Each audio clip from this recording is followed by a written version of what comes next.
Welcome back, mathematicians. Tonight we are going to think about rounding and estimation. So here are the learning targets we're going to try and work towards. I can round numbers to the nearest thousand. I can locate numbers on a number line. I can use rounding to estimate or check sums, differences, and products.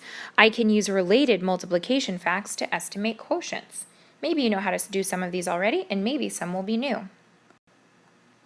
All right, here we have a problem that says round 4,592,601 to the nearest, and each one of these different lines is going to have us round to a different place value. So let's look at the first one. The first one's having us round to the nearest million. When it tells us to round to the nearest million, we use a strategy called underline and then circle the bossy ruler to the right. So my millions place is what I'm going to underline. We get to underline the 4. And the bossy ruler to the right, we're going to put a circle around. That bossy ruler to the right is going to tell the underlined number if it needs to stay the same. And if it's a number between 0 and 4 in the circle, it's going to stay the same. However, if that number in the circle is 5 to 9, it's going to go up. It's going to tell that underlined number to go up. So what does the 5, the bossy ruler to the right, tell the 4? Well, 5 is between 5 and 9, so it tells the 4 to go up. So it's going to go up to 5 million, and everything after that underline turns into a 0. So 4,592,601, when rounded to the nearest million, is 5 million. All right, let's check out this next one. What if we rounded that same number to the nearest 100,000? Well, this time we're going to underline the 100,000. We circle the bossy ruler to the right. What does the 9 tell the 5 to do? Stay the same or go up? Go up.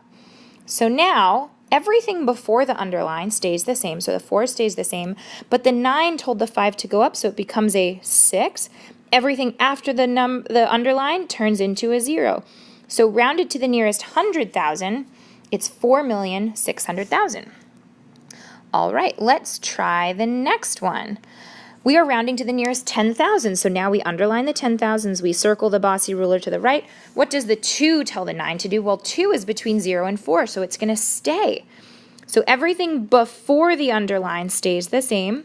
The 2 tells the 9 to stay a 9, so it stays a 9, but everything after that underline becomes a 0.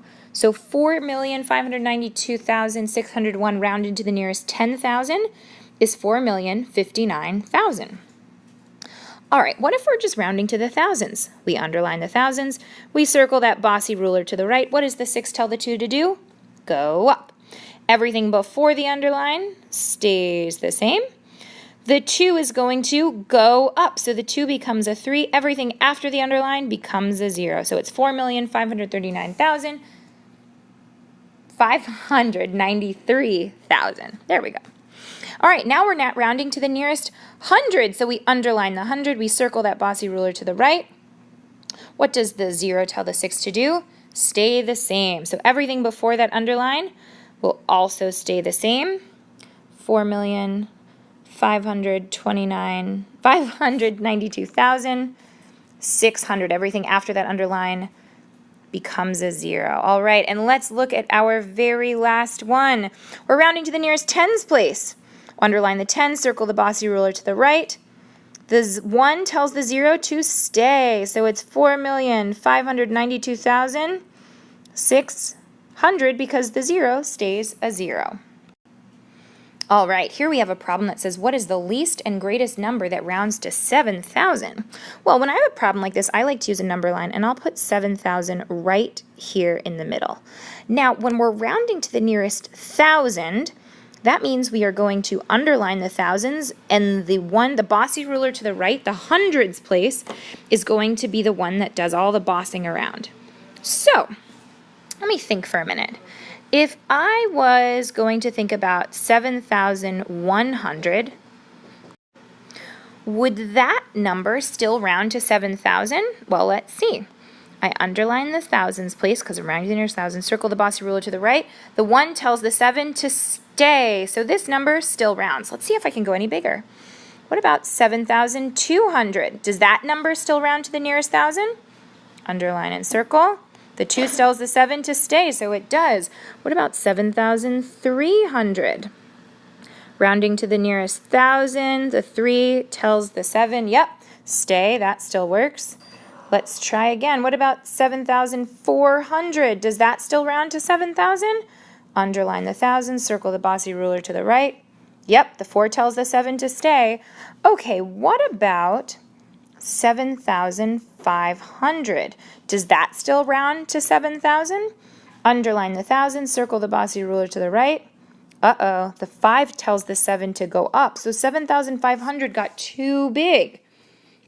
But wait a second, there are so many numbers in between 7,400 and 7,500. What's the greatest one that's still going to round to 7,000?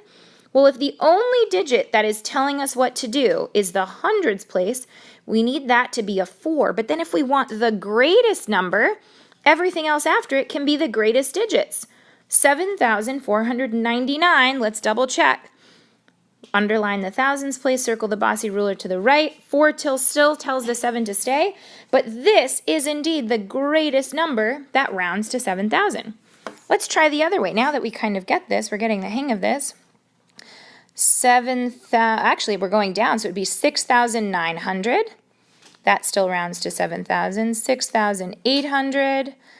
6,700, 6,600, and then we've got 6,500, and the next one would be 6,400. Well, let's look at 6,400. Does that round to 7,000? If we're rounding to the nearest thousands place, we underline the 6. We circle that bossy ruler to the right, the 4. Actually, the 4 tells the 6 to stay, so that doesn't round to 7,000. What about 6,500? If we underline the 6, circle the bossy ruler to the right, the 5 tells the 6 to go up. So that one does round to 7,000. Well, what if we use the same strategies before? What if we try 6,499? Will that round up? Is that the least number? Underline the 6, circle the 4. What does the 4 tell the 6? No, to stay, because 0 to 4 says stay. 5 to 9 says go up, so this one doesn't work. So the smallest number that rounds to 7,000, if we're rounding to the nearest 1,000, is 6,500, and the greatest number is 7,400. Did you know that you can use rounding to estimate sums, differences, and products to check if your actual answer is reasonable? Let's check it out. So here I have this problem that's 2,916 plus 7,391. I could actually do this problem out and could get an actual answer that's about 10,307. And I will use rounding and estimation now to actually see if my answer is reasonable, to see if it's close. And the way we do that is we round to the greatest place value. So the greatest place value here is the thousands place. And rounding to the nearest 1,000, the 9 tells the 2 to go up. So we would round up to 3,000. And in the second number, the 3 tells the 7 to stay, so we keep it at 7,000. Now if I add these rounded numbers, we get 10,000, which is really close to my real answer. So we can use rounding to check to see if our sums and our differences are reasonable. You would do the same for subtraction. If we look over here for multiplication, we could actually do this problem out. So 6,327 times 7, we could actually do it out the whole way. 14 plus 4 is 18. We've got 22 and 44. We'll put our comma in. So our answer is 44,289, but we could actually use rounding. We would only round one number, this larger number. So the 3 tells the 6 to stay. So we stay at 6,000. We keep times 7. But I love this. I love multiplying times 0. 6 times 7, so easy, 42. But wait a second. How many zeros do we have to add back in? 1, 2, 3. So it's actually 42,000. Hey, was that close to my original answer? Yes, it was. That's how I know it's reasonable. All right, last but not least, did you know that we can use multiplication facts of the divisor? Fancy word. Divisor is the number we're dividing by. So here's the divisor 6, here's the divisor 3, here's the divisor 8. We can use multiplication facts of the divisor to make it easy to divide and estimate the quotient. So let's take a look at this one here in the middle. 1,745 divided by 3. If we were actually going to do that, and we can do it right here, 3 into 1, 0. 3 into 17 is 5 with a remainder of 2. 3 into 24 is 8, no remainder. 3 into 5 is 1, and we have a remainder of 2. So our quotient, our answer, is 581 remainder 2. Now, if I were going to estimate, I'm going to think of multiples of 3 that get really close to this number 17. So 3 times 5 is 15. 3 times 5 is 18, and that's closer. So I actually, to check my answer, I'm going to use 18, but then I have to add in 2 more digits of 0 afterwards. I'm going to use 1,800, because 18 was a multiple of 3, to check to see if my answer was reasonable. So 3 into 18, that's 6. No remainder, makes it really easy, 600. So 581 remainder 2 was close to 600. I know my answer is pretty reasonable. So we can use multiples of the divisor to make it really easy for us to estimate the quotient. Let's try one more. So here we have the number 8. Let's think of multiples of 8 that get really close to 67. Well, 8 times 8 is 64.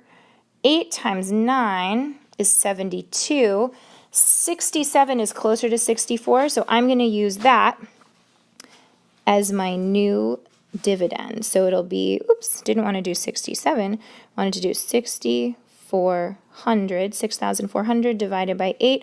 Oh, this is so easy now, because all I have to do is think 8 into 64, well, that was 8 times, and then I add 2 more zeros. So my answer should be close to 800. Let's see if that's true. If I were to actually divide it, 6,742 divided by 8, 8 into 6, it goes in 0 times. 8 into 67, it does go in 8 times with a remainder of 3. 8 into 34 goes in 4 times with a remainder of 2. 8 into 22 goes in twice with a remainder of 6. So, was our answer close to our estimate? 842 remainder 6, close to 800? Close enough. So we can use estimation to help us check to see if our answers are reasonable. Great job.